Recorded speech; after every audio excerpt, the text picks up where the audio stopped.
கன்னிராசிக்காரர்களுக்கு இந்த ஒரு விஷயம் நெகட்டிவா இருக்கு, இந்த விஷயங்கள் எல்லாம் நெகட்டிவா இருக்கு, சோ இதுல கவனமா இருங்கன்னு சொன்னா எந்த விஷயத்துல கவனமா இருக்கலாம்? கன்னிக்கு நெகட்டிவ் ஆஸ்பெக்ட் அப்படின்னு சொல்றது தான் இந்த சனி கொடுத்தது தான்மா நெகட்டிவ். அப்ப அதுல இருந்து ஓவர் கம் பண்ணிடுறாங்க. ஆனா என்னன்னா ராகு 6ஆம் பாவம், ராகு 6ஆம் பாவம் அப்படின்னும் போது எதிரிகள்னு யாரும் இருக்க மாட்டாங்க. எதிரிகள் மண்டியிடக்கூடிய காலகட்டம். பெரிய லெவல்ல கடன் கொடுக்க கூடாது, வாங்கக்கூடாது. இவங்க எங்க கடன் கேட்டாலும் கிடைக்கும், கொடுக்குறாங்களேன்னு வாங்கிடக்கூடாது. இதுல கவனம் தேவை. ஏன்னா பொதுவாவே காலபுருஷனுக்கே 6ஆம் பாவமா, இவங்க கடன் வாங்குறாங்கன்னா திருப்பி திருப்பி கடன் வாங்கிட்டே இருக்கக்கூடிய ஒரு அமைப்பு உண்டு.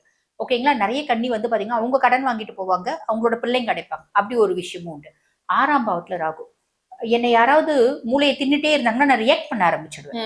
ரியாக்ட் பண்ணோன்னே எப்ப ரொம்ப சிம்பிள்மா, இப்ப நம்ம ஒரு இடத்துல வீடு கட்டுறோம் அப்படின்னு வச்சுக்கோங்களேன்.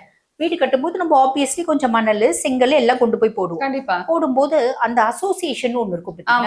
அந்த அசோசியேஷன்ல 4 பெருசுங்கன்னு இருக்கும். அந்த 4 பெருசுங்க பொதுவா பெரியவங்க பாத்தீங்கன்னா ஒரு ரிட்டையர் ஆயிட்டு இருக்காங்க அப்படின்னா அவங்க அறிவை மத்தவங்களுக்கு பயன்படுத்துவாங்க, நல்லது நிறைய செய்வாங்க. ஆனா சிலது அது 2 இருக்கும்.